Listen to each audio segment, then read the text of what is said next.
ஆண்டவராகிய இயேசு கிறிஸ்துவின் இனிய நாமத்தில் உங்களை வாழ்த்துகிறேன். பழைய ஏற்பாட்டிலிருந்து நான் ஒருத்தர் எடுத்து வாசிக்க போகிறேன். யோனாவை நம்ம பார்ப்போம். யோனா ஒரு நல்ல ஒரு தெய்வ மனுஷன் அல்லவா? குட்டி சின்ன தீர்க்கதரிசியாக வாழ்ந்திருக்கிறார். ஆண்டவர் அவரோடு கூட பேசி அநேக காரியங்களை குறித்து சொல்லியிருப்பார். ஆனால் யோனா கீழ்ப்படியாமல் போகிற மனுஷனாக இருப்பார்.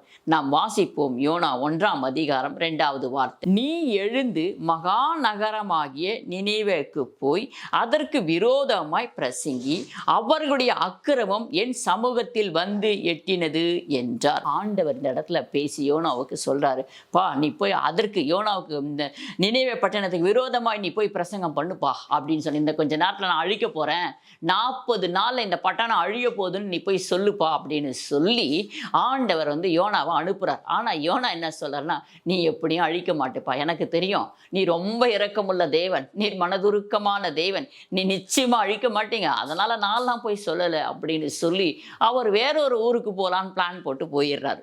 ஆனா ஆண்டவர் விட்டாரா? பார்த்தீங்களா, விடவே மாட்டாரு. ஏன்னா ஆண்டவருக்கு ஒருத்தருக்கு ஒரு வேலைக்கு அவர் முன்குறிச்சு வச்சுட்டாருன்னா எந்த ஊருக்கு போனாலும் எந்த நகரத்துக்கு போனாலும் பிடிச்சி கொண்டு வந்து வச்சிருவார். அவருடைய வேலை அதுதான். நான் சொல்றது நீ போய் செய், நீ எங்க போனாலும் நான் விட மாட்டேன், நீ பாதாளத்துக்கு போனாலும் நான் விட மாட்டேன், நீ கண்மலை போய் அங்க கூடு கட்டினாலும் நான் உன்னை விடவே மாட்டேன், கரம் அங்க கூட வந்து நம்மளை இழுத்துட்டு வந்துருங்களா. ஹல்லேலூயா, எவ்வளவு நல்லா இருக்கு பார்த்தீங்களா.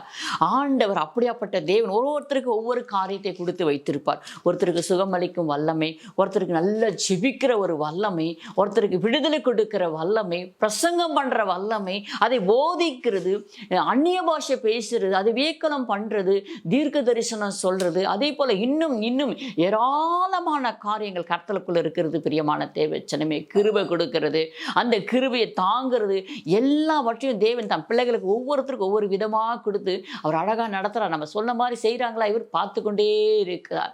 அவருடைய கண்கள் நீதிமான்களை நோக்கி பார்த்து கொண்டே இருக்கிறதா. இந்த காரியம் செய்யறாங்களா இல்லையான்னு அவர் கண்கள் பார்த்து கொண்டே இருக்கிறது. பிரியமான தேவச்சனமே, ஹல்லேலூயா. ஆனா யோனா நல்லா தூங்கிட்டு இருக்கிறார். அங்க மாலுமிக்கெல்லாம் ரொம்ப பயந்துகிட்டு இருக்கிறாங்க. நாங்கெல்லாம் பயந்துகிட்டு இருக்கிறோம், நீ மட்டும் என்னப்பா இப்படி தூங்கிட்டு இருக்கிறியே அப்படின்னு சொல்லி அங்க இருக்கிறவங்க எல்லாம் அவரை எழுப்பி தட்டி கேட்கிறாங்க. அப்படியா அப்படின்னு சொல்லி அப்பதான் யோனாக்கு என்ன பண்றாரு பாருங்க. 8வது வசனம் நான் வாசிக்கிறேன். அப்பொழுது அவர்கள் அவனை நோக்கி, யாரின் நிமித்தம் இந்த ஆபத்து நமக்கு நேரிட்டது என்று நீ எங்களுக்கு சொல்ல வேண்டும். உன் தொழில் என்ன? நீ எங்கே இருந்து வருகிறாய்? உன் தேசம் எது? நீ என்ன ஜாதியான் என்று கேட்டார்கள். அந்த காலத்தில் இந்த காலத்தில் தான் நீ என்ன ஜாதியெல்லாம் கேட்குறாங்கன்னு பார்த்தா, அந்த காலத்தில் கூட பார்த்தீங்கன்னா நீ என்ன ஜாதியான்லாம் கேட்குறாங்க. நான் எபிரேயன், சமுத்திரத்தையும் பூமியும் உண்டாக்கின பரலோகத்தின் தேவனாகிய கர்த்தரிடத்தில் பயபக்தி உள்ளவன் என்றான். இந்த இடத்துல யோனாவுடைய அறிமுகம் பாருங்க, எவ்வளோ அழகா இருக்கு. நான் அந்த ஜாதியும் இந்த ஜாதியும், நான் எபிரேயன், சமுத்திரத்தையும் வானத்தையும் பூமியும் உண்டாகின பரலோக தேவனாகிய கர்த்தரிடத்துல பயபக்தி உள்ளவன். ஒரே பாயிண்ட்ல முடிச்சிட்டார். நான் அவருக்கு பயந்து வாழ்றவர்.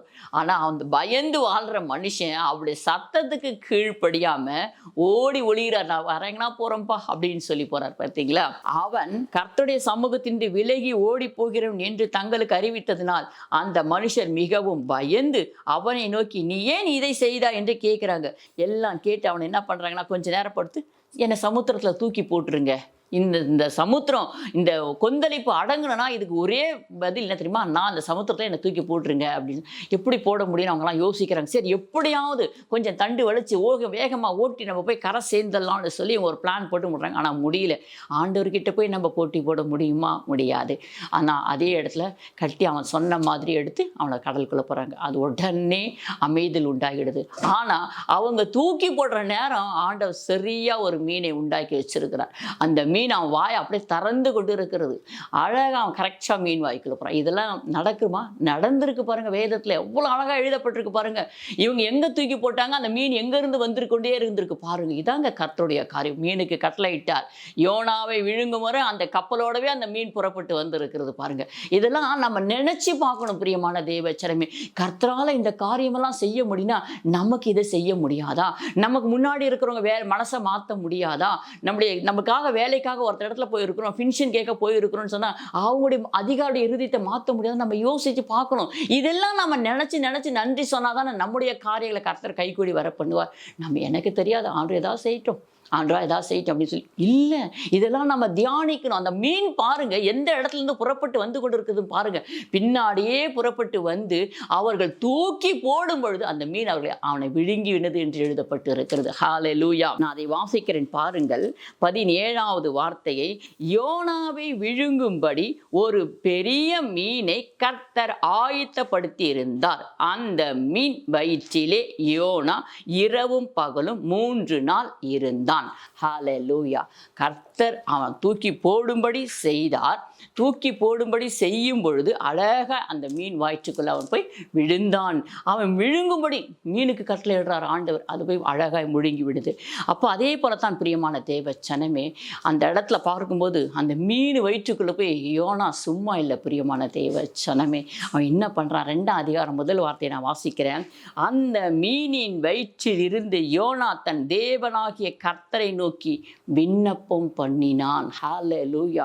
மீன் வயிற்றுக்குள்ள போய் அவன் சும்மா இல்லை, அவன் என்ன பண்றான்? விண்ணப்பம் பண்றான். அவனுடைய நெருக்கத்தை பாருங்க, அழகா லைனா எழுதப்பட்டிருக்கும். என் நெருக்கத்தில் நான் கர்த்தரை நோக்கி கூப்பிட்டேன், அவர் எனக்கு உத்தரவு அருளினார். நான் பாதாளத்தின் வயிற்றிலிருந்து கூக்குரலிட்டேன், நீர் என் சத்தத்தை கேட்டீர். சமுத்திரத்தின் நடு மையமாகிய ஆழத்திலே நீர் என்னை தள்ளிவிட்டீர். யோனா சொல்றார் ஆண்டவரை பார்த்து, தெரியும் யோனா கப்பலுக்குள்ள தான் போயிட்டு இருக்கிறார். ஆனாலும் தூக்கி போட சொல்லி போட்டு மீனை முழுங்கி அதுக்கு நீ என்ன தள்ளிட்டீங்கப்பா, எங்கிருந்து தள்ளிட்டீங்கன்னு பாருங்க. சமுத்திரத்தின் நடுமையமாக ஆழத்திலே நீர் என்னை தள்ளி விட்டீர். அந்த ஆழத்துக்கு போகும்படி, அந்த ஆழத்துல இருக்கும்படி நீங்க தானப்பா என்னை தள்ளனீங்க அப்படின்னு சொல்லி யோனா அந்த துதியின் சத்தத்தோட சொல்றாரு பாருங்க. நீரோட்டம் என்னை சூழ்ந்து கொண்டது, உம்முடைய வெள்ளங்களும் அலைகளும் எல்லாம் என் மேல் புரண்டது. நான் உமது கண்களுக்கு எதிரே இராதபடி தள்ளப்பட்டேன், ஆகிலும் இன்னமும் உம்முடைய பரிசுத்த ஆலயத்தை நோக்குவேன் என்றான். அவனுக்கு ஆண்டவர் மேல எவ்வளவு ஒரு விசுவாசம், நம்பிக்கை, அன்பு எவ்வளவு இருக்கு பாரு. நான் இன்னதான்ப்பா துதிப்பேன், நீ என்னை எங்க தள்ளி போட்டாலும் நான் உண்மைத்தான் நோக்கி பார்த்து கொண்டே இருப்பேன்னு சொல்றான். தண்ணீர்கள் பிரயாணம் பரிந்தமும் என்னை நெருக்கினது, ஆழி என்னை சூழ்ந்தது, கடல் பாசி என் தலையை சுற்றி கொண்டது. பர்வதங்களின் அடிவாரங்களில் மரண பரிந்தமும் இறங்கினேன்.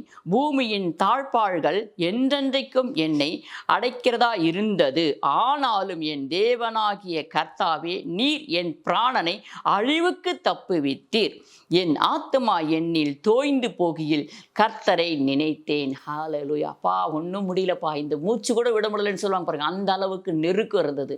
யோனா ஒரு பாவமும் செய்யல. ஆண்டு சொன்ன வார்த்தைக்கு அவர் கீழ்ப்படியில். அவ்வளோதான். அங்கே போய் சொன்னாரு, சொல்லலை. ஆனால் அவருக்கு எவ்வளோ ஒரு தண்டனை பார்த்தீங்களா? சமுத்திரத்தின் ஆழத்தில் போய் ஆழத்தில் உட்கார்ந்தும் அவர் துதித்து கொண்டு இருக்கிறார். மீனுக்கு கட்டளையிட்டும் அங்கேயும் அவர் துதித்து கொண்டு தான் இருக்கிறார். பிரியமான தேவ ஜனமே, மீன் ஒன்றும் சாப்பிடாதபடிக்கு மீன் வாயை அடைத்து வைத்திருந்தார். எப்படி அதெல்லாம் நம்ம நினைச்சு பார்த்தாதான் நமக்கு தெரியும். கர்த்தரால இவ்வளோ பெரிய காரியங்களெல்லாம் செய்ய முடியும்னா நமக்கு லேசான காரியம்தான். அதை செய்ய மாட்டாரா? பலன் உள்ளவனுக்கும் பலனற்றவனுக்கும் அவர் உதவி செய்கிறது அவருக்கு லேசான காரியமா இருக்கிறது. பிரியமான தேவ ஜனமே, பொய்யான மாயை பற்றி கொள்ளுகிறவர்கள் தங்களுக்கு வரும் கிருபையை போக்கடிக்கிறார்கள். இந்த இடத்துல அவரே சொல்லுகிறார், எனக்கு ஆண்டவர் கொடுத்த அந்த கிருபையை நான் போக்கடிச்சிட்டு இந்த இடத்துக்கு நான் வந்திருக்கிறேன் அப்படின்னு சொல்கிறேன். ஏன்னா அந்த ஆழத்துக்கு போக வேண்டிய சூழ்நிலை வந்துச்சு. ஆண்டவர் சொன்ன பேச்சை நான் கேட்டிருந்தேன்னா ஒருவேளை எனக்கு இந்த நிலைமை வந்திருக்காதுன்னு சொல்லி அங்கே போய் ஜெபம் பண்ணுறான். நானோ வேணில் துதியின் சத்தத்தோடே உமக்கு பலியிடுவேன், நான் பண்ணின பொருத்தனையை செலுத்துவேன், ரட்சிப்பு கர்த்தருடையது என்றான். பொருத்தனையோடு அங்கே போய் உள்ளே போய் பொருத்தனை பண்ணி ஜெபிச்சுக்கிட்டு இருக்கிறார். யோனா மீன் வயிற்றில் போய் பொருத்தனை பண்ணி ஜெபிக்கிறார். கர்த்தர் மீனுக்கு கட்டளையிட்டார், அது யோனாவை கரையிலே கக்கி போட்டது. ஹல்லேலூயா. கக்கவும் முடியும், விழுங்கவும் முடியும், மீன் வயிற்றில் வைக்கவும் முடியும், துதிக்க வைக்கவும் முடியும், கடற்பாசியில் சுற்றி வைக்கவும் முடியும். எல்லாமே நம்ம தேவனால செய்ய முடியும். அந்த விசுவாசம் நமக்குள்ள இருக்கணும். பிரியமான தேவஜன், என் தேவனால் எல்லாம் ஆகும், எல்லாம் ஆகும், அவரால் மாத்திரம்தான் எல்லாம் ஆகும் என்று சொல்லி அந்த நம்பிக்கையும் அந்த விசுவாசமும் நமக்குள்ள இருக்கணும். அதே போல நம்ம வாசிப்போம். யோனா 3ஆம் அதிகாரம் 3வது வார்த்தையை நான் வாசிக்கிறேன். யோனா எழுந்து கர்த்தருடைய வார்த்தையின்படி நினைவேக்கு போனான். நினைவே 3 நாள் பிரயாணமான விஸ்தாரமான மகா பெரிய நகரமா இருந்துச்சு. அவன் இருக்கிற இடத்துல இருந்து 3 நாள் பிரயாணம் பண்ணி போயிட்டு அந்த இடத்த பார்த்தா பெரிய நகரமா இருக்குதுங்களாம். யோனா நகரத்தில் பிரவேசித்து 1 நாள் பிரயாணம் பண்ணி இன்னும் 40 நாள் உண்டு, அப்பொழுது நினைவே கவிழ்க்கப்பட்டு போகும் என்று கூறினான். அப்பொழுது நினைவேலில் உள்ள ஜனங்கள் தேவனை விசுவாசித்து உபவாசம் செய்யும்படி கூறினார்கள். பெரியோர் முதல் சிறியோர் வரை ரெட்டுடுத்தி கொண்டார்கள். பெரியோர் உடனே இவன் ஃபஸ்ட்டு ஆரம்பத்திலே தான் சொல்கிறாங்க, சொல்லி யார் காதலெல்லாம் விழுதோ உடனே எல்லாரும் ஒரு முடிவு எடுக்கிறாங்க. அப்பா இது ஒரு அழிவுக்கு வரப்போகுதுன்னு சொன்ன உடனே உபவாசத்துக்கு தன்னை ஆயத்தப்படுத்துகிறார்கள். அப்பொழுது நினைவில் உள்ள ஜனங்கள் தேவனை விசுவாசித்து உபவாசம் செய்யும்படி கூறினார்கள். பெரியோர் முதல் சிறியோர் மட்டும் ரெட்டுடுத்தி கொண்டார்கள். இந்த செய்தி நினைவேயின் ராஜாவுக்கு எட்டின போது அவன் தன் சிங்காசனத்தை விட்டு எழுந்து தான் உடுத்திருந்த உடுப்பை கழட்டி, அந்த ராஜ உடைய கழட்டி போட்டு இரட்டை உடுத்து கொண்டு சாம்பலில் உட்கார்ந்தார். ஹல்லேலூயா. மேலும் ராஜா தன் பிரதானிதிகளை கூப்பிட்டு நிர்ணயம் பண்ணின கட்டளையாக நினைவே எங்கும் மனுஷரும் மிருகங்களும் ஆடு மாடுகளும் ஒன்று புசியாது இருக்கவும் மேயாமலும் தண்ணீர் குடியாமலும் இருக்க சொல்லிக்கிறார். ராஜா கட்டளை போடுறார். பிரதிநிதிகளை கூப்பிட்டு யாரும் ஒன்றும் சாப்பிடாது, ஆடு மாடாக இருந்தால் கூட சரி, யாரும் எதுவுமே சமைக்கக்கூடாது, 3 நாள் ஃபாஸ்டிங்ப்பா, எல்லாம் ரெட்டெடுத்து வெறும் தரையில் உட்காருங்கப்பா அப்படின்னு சொல்லி ராஜா சொல்லுகிறார். உடனே ஜனங்கள் அப்படியே கேட்கிறாரு பாருங்க. 8வது வார்த்தையில் மனுஷரும் மிருகங்களும் ரெட்டினால் மூடிக்கொண்டு தேவனை நோக்கி உரத்த சத்தமாய் கூப்பிடவும் அவரவர் தம் தம் பொல்லாத வழியை தம் கைகளில் உள்ள கொடுமையும் விட்டு திரும்ப கடவார்கள். யாருக்கு தெரியும், நாம் அழிந்து போகாதபடிக்கு ஒருவேளை தேவன் மனஸ்தாபப்பட்டு தம்முடைய உக்கிர கோபத்தை விட்டு திரும்பினாலும் திரும்புவார் என்று கூறச் சொன்னான். அவர்கள் தங்கள் பொல்லாத வழியை விட்டு திரும்பினார்கள் என்று தேவன் அவர்களுடைய கிரிகைகளை பார்த்து தாம் அவர்களுக்கு செய்வேன் என்று சொல்லியிருந்த தீங்கை குறித்து மனஸ்தாபப்பட்டு அதை செய்யாதிருந்தார். ஹல்லேலூயா. என் பிரியமான தேவ ஜனமே, எவ்வளவு அருமையான காரியத்தை தேவன் இந்த நாளில் செய்து முடித்திருக்கார் பார்த்தீங்களா? அதற்காகத்தான் சொல்லுகிறது, உபவாசத்தோடு வாரத்தில் 1 நாள், வாரத்தில் 2 நாள் 3 நாள் கூட உபவாசப்படலாம். ஆனால் சரீர பலவீனமாக இருக்கிறவங்க அட்லீஸ்ட் வாரத்தில் 1 நாளாவது உபவாசம் போட்டு கர்த்தரை நோக்கி பார்த்து ஜெபித்து பாருங்க. நம்மளுக்கு ஒரு பெரிய மிராக்கிள் நடக்கணும்னு நினைச்சா உபவாசத்தோடு திறப்பல நில்லுங்க. கர்த்தர் அந்த காரியங்களை கைகூடி வர பண்ணுவார். கர்த்தர் காரியங்களை வாய்க்க செய்வார். அவரால் மாத்திரம்தான் முடியும். அவரால் எல்லாமே செய்ய முடியும். அது நீங்கள் உங்கள் மனசுக்குள்ள ஃபஸ்ட்டு வச்சுக்கோங்க. அவரால் எல்லாமே செய்ய முடியும், அவரால் எல்லாமே மாற்ற முடியும், அவரால் எல்லாமே தர முடியும் அப்படின்னு அந்த எண்ணத்தை உங்களுக்குள்ளே வச்சுட்டிங்கன்னா நீங்கள் கொஞ்சம் கூட பயப்படவே மாட்டேங்க. இது ஆகணுமா, கர்த்தர் எனக்கு செய்வார், கர்த்தர் எனக்கு வாய்க்க பண்ணுவார் அப்படின்னு உபவாசத்தோடு அவர் நல்லா பாடி துதிங்க. அவருடைய சமூகத்தில் உங்களை தாழ்த்துங்க. அவருக்கு தெரியும், தன்னை தான் தாழ்த்துகிறவன் உயர்த்தப்படுவான். தாழ்மை உள்ளவருக்கு கர்த்தர் கிருபை அளிக்கிற தேவனாக இருக்கார். இப்படி நம்முடைய கிருபையை பெற்றுக்கொண்டு உபவாசத்தில் சில நேரத்தில் எவ்வளோ உபவாசம் போட்டு சில காரியங்கள் நடக்காமல் இருக்கும். அப்போ அந்த உபவாசத்துக்கு நீங்கள் பொருத்தனை பண்ணி ஜெபிச்சு பாருங்கள். கர்த்தர் அந்த காரியங்களை கைகூடி வரப்பினார். ஆனால் உபவாச ஜபத்துக்கு வல்லமை இருக்கிறது பிரியமான தேவச்சனமே. இந்த உபவாச ஜபத்துக்கு வல்லமை இருக்கிறபடினால தான் ஆண்டவர் 40 நாள் உபவாசம் இருந்தால், மோசே 40 நாள் என்று சொல்லி அநேக தரம் உபவாசம் இருந்திருக்கான்னு நம்ம வேதத்தில் பார்க்க முடியும். அநேக தேவ பிள்ளைகள் உபவாசத்தோடு ஜெபித்திருக்கார்கள். அவர்களுக்கு பரலோகத்திலிருந்து பதில் வந்திருக்கிறது. நாமும் உபவாசத்தோடு, நெகேமியா, எஸ்தர் எல்லாம் உபவாசத்தோடு திறப்பில் நின்ன தேவ பிள்ளைகள், அவர்களுக்கெல்லாம் பதில் வந்திருக்கு. 3 நாள் உபவாசத்தில் எவ்வளோ பெரிய காரியங்களை சாதித்திருக்கிறாங்க. பிரியமான தேவச்சனமே, அதே போலத்தான் நாம் உபவாசிப்போம். உபவாசம் ரொம்ப நம்ம சரீரத்துக்கும் நல்லது, நம்முடைய ஆத்மாவுக்கும் நல்லது. அதில் பெரிய காரியங்கள் நம்மளால் சாதிக்க முடியும். இன்னும் நம்ம கிட்டி தேவனிடத்தில் சேர முடியும். அதே போல பிரியமான தேவச்சனமே, இன்னொரு நான் ஒரு வேத பகுதி உங்களுக்கு சொல்ல விரும்புகிறேன். அதே போல மத்தேயு எடுத்து வாசிப்போம். மத்தேயு 6ஆம் அதிகாரம் 6வது வார்த்தையை வாசிப்போம். நீயோ ஜெபம் பண்ணும்போது உன் அறை வீட்டுக்குள் பிரவேசித்து உன் கதவை பூட்டி அந்தரங்கத்தில் இருக்கிற உன் பிதாவை நோக்கி ஜெபம் பண்ணு. அப்பொழுது அந்தரங்கத்தில் பார்க்கிற உன் பிதா வெளியரங்கமாய் உனக்கு பலன் அளிப்பார். இன்னைக்கு நம்ம ஜெபம் பண்றோம்னு சொல்லிட்டு எல்லார்ட்டையும் சொல்லிட்டு இருக்கக்கூடாது. பாஸ்டிங் அப்படி சொல்லவே கூடாது. சொன்னீங்கன்னா அதோடைய பலன் இங்கேயே முடிஞ்சிடுச்சுன்னு சொல்லி எழுதப்பட்டு இருக்கிறது. அன்றியும் நீங்கள் ஜெபம் பண்ணும்போது அஞ்சாணிகளைப் போல வீண் வார்த்தைகளை அளப்பாதீங்கள், அவர்கள் அதிக வசனிப்பினால் தங்கள் ஜெபம் கேட்கப்படும் என்று நினைக்கிறாங்க. நம்ம அப்படியெல்லாம் செய்யவே வேண்டாம். ஆண்டவர் சொல்ற அந்த வார்த்தையின்படி நம்ம என்ன பண்ணணும், அந்த மாதிரிலாம் நம்ம செய்ய வேண்டாம். கர்த்தர் நம்முடைய ஜெபத்தை கேட்பார், நம்முடைய ஜெபத்துக்கு பதில் கொடுப்பார். வாக்குத்தத்த வசனங்களை அறிக்கை பண்ணுங்க. ஸ்தோத்திர பலிகள் 1000 இருந்தால் அந்த ஸ்தோத்திர பலிகளை சந்தோஷமாக சொல்லுங்க. நல்ல பாடல்களை பாடுங்க, கைத்தட்டி பாட்டு பாடி மகிமைப்படுத்துங்க. அப்போ கர்த்தருடைய அபிஷேகம், கர்த்தருடைய வல்லமை உங்களுக்கு கிடைக்கும். அந்த காரியத்துக்குரிய வழி வாசலை தேவன் திறப்பார். கோணலை எல்லாம் நேராக்குவார், கரடு முரடானதெல்லாம் சமமாக்குவார். பிரியமான தேவச்சனை, அதே போல 6ஆம் அதிகாரத்தில் 17வது வார்த்தை வாசிக்கிறேன். நீயோ உபவாசிக்கும் போது அந்த உபவாசம் மனுஷர்களுக்கு காணப்படாமல் அந்தரங்கத்தில் இருக்கிற உன் பிதாவுக்கே காணப்படும்படியாக உன் தலைக்கு எண்ணெய் பூசி உன் முகத்தை கழுவு என்று சொல்லி, அது என்ன அழகா எடுத்துக்காட்ட சொல்றாரு பாருங்க. நீங்க எப்படி இருக்கணும், ஏன்னா முகவாடலாம் நம்ம இருந்துடக்கூடாது. அது பார்த்தா நீ என்னப்பா பாசிட்டிங்கா இன்னைக்கு இப்படி யாரும் நம்மளை பார்த்து கேட்கக்கூடாது. ஆனால் நார்மலாக என்றைக்குமே இருக்கிற மாதிரி நம்ம இருக்கணும். இன்னும் சொல்லப்போனால் அந்த உபவாசனால இன்னும் நம்ம உற்சாகமாக இருக்கணும். அந்த வல்லமை, அந்த பலனும், அந்த அபிஷேகம் நமக்குள்ளே இருந்தால் நம்ம இன்னும் உற்சாகமாக இருப்போம். பிரியமான தேவ ஜனமே, அப்பொழுது அந்தரங்கத்தில் பார்க்கிற உன் பிதா உனக்கு வெளியரங்கமாய் பலனளிப்பார்.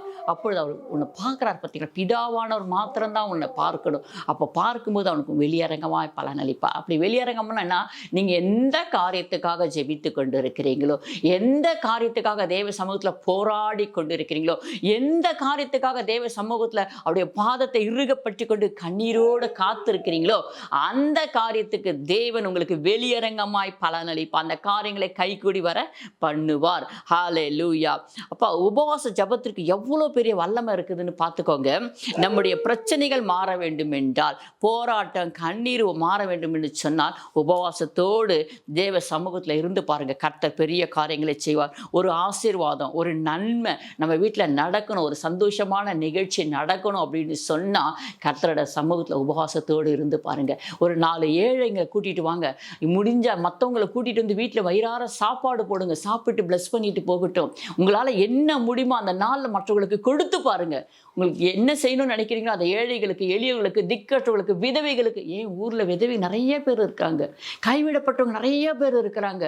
நீங்க அவர்களுக்கு மனதார கொடுத்து பாருங்க. பிரியமான தேவச்சனம், இதே தான் தேவன் விரும்புகிற உபவாசம். நம்ம ஒண்ணுமே இல்லாம வீடு வாசலை சுத்தப்படுத்திட்டு பாஸ்டிங்னு சொல்லிட்டு தேவ சமூகத்துல கைத்தட்டி பாடுகிறோம். அது ஒரு பக்கம்னா இது 2வது பக்கம். அது ஒரு கண்ணுனா இது ஒரு கண்ணு.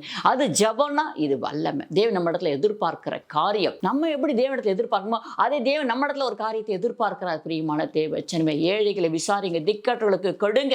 அப்படியாப்பட்ட உபவாசம் தான் உகந்த உபவாசம் என்று தேவன் சொல்லுகிறார். அந்நிய நுகங்களை பிணைக்கப்பட்டிருக்காங்க பாரு, அந்த நுகங்களை முறித்து போடுங்க, அவர்களுக்காக நீங்க திறப்பல நில்லுங்கள் என்று தேவன் சொல்லுகிறார். பிரியமான தேவச்சனமே, பொருத்தனையோடு ஜெபம் பண்ணுங்க.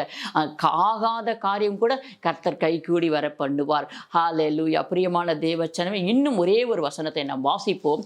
உபாகம் 1ஆம் அதிகாரம் 11வது வார்த்தையை வாசிப்போம். நீங்கள் இப்பொழுது இருக்கிறதை பார்க்கிலும் 1000 மடங்கு அதிகமாகும்படி உங்கள் பிதாக்களின் தேவனாகிய கர்த்தர் உங்களுக்கு சொல்லியபடியே உங்களை ஆசீர்வதிப்பார். ஹல்லேலூயா, ஹல்லேலூயா, ஆமென். பிதாக்களின் தேவனாகிய கர்த்தர் உங்களை சொல்லியபடி ஆசீர்வதிப்பார். எப்படிங்க? 1000 மடங்கான ஆசீர்வாதம். நம்ம உபவாசத்துக்கு வல்லமையை பாருங்க. அந்த உபவாசத்தோடு தேவ சமூகத்தில் சேருங்க. உபவாசம் மற்றவர்களுக்கு சொல்லாதீங்க. நீங்கள் நார்மலாக இருக்கிறத காட்டுற இன்னும் உற்சாகமாக அந்த நாளில் துதிங்க, ஜெபம் பண்ணுங்க, மற்ற ஏழை எளியவர்களுக்கு கொடுங்க. கொடுத்து பாருங்க, போய் தேடி போய் அவங்களை பார்த்து கொடுத்துட்டு வாங்க. திக்கற்ற பிள்ளைகள், எத்தனை பிள்ளைகளுக்கு ஃபீஸ் கட்டாமல் இருக்கிறாங்க, கொஞ்சம் உங்களால் முடிஞ்சது நிறைய கொடுக்காதீங்க. உங்களால் கடன் வாங்கி கொடுக்க சொல்லி எங்கேயும் வசனம் சொல்லலை. ஞானமா நடந்து கொள்ளுங்க. பிரியமான, உங்களால் என்ன முடியுமோ ஒரு பிள்ளைக்கு ஃபீஸ் கட்டுங்க. ஒரு பிள்ளைகளுக்கு நல்ல துணிமணி எடுத்து கொடுங்க. ஏழைங்க இருக்காங்க, வியாதிஸ்தருங்க இருக்காங்க, அவர்களை போய் பார்த்து விசாரித்து மருந்து மாத்திரைகளை வாங்கி கொடுங்க. இதெல்லாம் உபவாசத்துக்கு நம்ம ஆண்டவர்கிட்ட கேட்கிறோம்னா அந்த காரியத்தை தேவன் நமக்கு செய்யணும். நம்ம தேவன் விரும்புகிற காரியத்தை செய்ய வேண்டும். ஏழைகளுக்கு நம்ம கொடுக்கணும், வேற யாரு கொடுப்பாங்க? நம்ம மூலமா தான் தேவன் கொடுக்க வைப்பார். ஹல்லேலூயா. அப்பா, கர்த்தர் எவ்வளவு நல்ல நல்லவராக இருக்கிறார் பார்த்தீங்களா, திக்கற்றவர்களாய் அவர் விட மாட்டேன்னு சொல்லி இருக்கிறார். அதனால் நம்ம இந்த உபவாசத்தை வல்லமையை பெற்றுக்கொண்டு, உபவாசத்தோட அபிஷேகத்தை பெற்றுக்கொண்டு நாம் போராடி செபிக்கும் பொழுது கர்த்தர் பெரிய காரியங்களை செய்ய வல்லவராக இருக்கார். நாம் இன்றையிலிருந்து தேவன் நம்மளை விசாரிக்கலையே, தேவன் நம்மளை விசாரிக்கலையேன்னு சொல்கிறோம். நம்ம யாராவது விசாரிச்சிருக்கிறோமா? யோசிச்சு பாருங்க. மற்றவங்களை விசாரிச்சிருக்கிறோமா? அப்பா நீ நல்லா இருக்கிறீங்களாப்பா, கர்த்தருக்குள்ள இருக்கிறீங்களா, எப்படி இருக்கீங்க? யாரையாவது நம்ம விசாரிச்சிருக்கோமா? இல்லை. இப்போ விசாரிச்சு பாருங்க. நீங்க மற்றவர்களை விசாரிக்க விசாரிக்க தேவன் உங்களை விசாரிக்குவார். ஹல்லேலூயா, ஆமேன். பிரியமான தேவச்சனமே, இந்த நாளில் நாம் இப்பொழுது ஜெபிப்போம். அப்பா உமக்கு நாங்கள் மனதார நன்றி சொல்லுகிறோம் ஆண்டவரை. மனதார மனதார எங்கள் உள்ளத்தின் ஆழத்திலிருந்து நாங்கள் உமக்கு நன்றி என்று சொல்லுகிறோம்ப்பா. இந்த உபவாச நாளை எங்களுக்கு கூட்டி கொடுத்தீரே, உமக்கு நன்றிப்பா. உபவாசத்தோடு நாங்கள் செபிக்கிறோம்ப்பா. எங்கள் பிள்ளைகள் எத்தனை பேர் ஆண்டவரே உமக்கு ஸ்தோத்திரப்பா ஜபத்தில் கலந்து கொண்டார்களோப்பா. ஒவ்வொரு தேவ பிள்ளைகளையும் நீங்கள் ஆசீர்வாதிங்கப்பா. அவர்கள் தேவைகள் சந்திக்கப்படட்டும் ஆண்டவரே, அவர்கள் கண்ணீர்கள் துடைக்கப்படட்டும் ஆண்டவரே, உமக்கு ஸ்தோத்திரப்பா. நீர் அவர்களை விசாரித்து அவர்கள் காயங்களை கட்டுவீராக, ஆசீர்வாதிப்பீராக, தேவைகளை சந்திப்பீராக. அப்பா உம்முடைய நாமத்துக்கே மகிமை உண்டாகும்படியாய் நாங்கள் செபிக்கிறோம் ஆண்டவரே. இந்த உபவாச நாள் உகந்த உபவாசமாய் இருக்கட்டும் ஆண்டவரே. ஆம் ஆண்டவரே, இத்தனை நாள் தெரியாமல் இருந்திருக்கலாம். இன்றையிலிருந்து தகப்பனே உமக்கு ஸ்தோத்திரப்பா. உபவாசத்தோடு மற்றவர்களுக்காக திறப்பில் நிற்கிறதும், இல்லை ஏழை எளிகளை விசாரிக்கிறதும், கர்த்தாவே உனக்கு முன்பாக உண்மை உத்தமமாக இருக்கிறதும் இது உகந்த உபவாசமாக இருக்கட்டும் அப்பா. நீங்கள் பொறுப்பெடுத்துக் கொள்ளுங்கப்பா. எங்கள் உபவாசம் வீணா போகக்கூடாது ராஜா. அது பதில் கொண்டு வரணும் ஆண்டவரே. தூபம் போல நம்முடைய சமூகத்துக்கு வந்து எட்டப்பட்டு நீர் அங்கிருந்து எங்களுக்கு பதிலை அனுப்பும்படியாய் செபிக்கிறோம் ஆண்டவரே. மக்கு ஸ்தோத்திரப்பா, ஸ்தோத்திரப்பா, ஸ்தோத்திரப்பா, ஸ்தோத்திரம் தகப்பனே. இந்த நிகழ்ச்சியை பார்த்து கொண்டிருக்கிற தேவ பிள்ளைகளை ஆசீர்வாதிங்கப்பா. அவருடைய தேவைகளை சந்திங்க ஆண்டவரே. மக்கு ஸ்தோத்திரப்பா. அப்படியே ஆசீர்வாதமான ஜபமலர் ஊழியத்தை ஆசீர்வாதிங்கப்பா. மேன்மைப்படுத்துங்க ஆண்டவரே. ஊழியம் உம்முடையது ஆண்டவரே. ஊழியத்தை எடுத்து கட்டுவீராக தகப்பனே. இன்னும் அநேக ஆத்துமாக்களுக்கு இந்த ஊழியத்தை பிரயோஜனமாய் இருக்க மாற்றி தருவீராக அப்பா. உமக்கு ஸ்தோத்திரப்பா, ஸ்தோத்திரப்பா, ஸ்தோத்திரம் கர்த்தாவே. உம்முடைய வல்லமை உள்ள கரத்தில் ஒப்பு கொடுக்கிறோம் எங்கள் ஜீவனுள்ள நல்ல பிதாவே. ஆமென். உமக்கு ஸ்தோத்திரப்பா, ஸ்தோத்திரம்.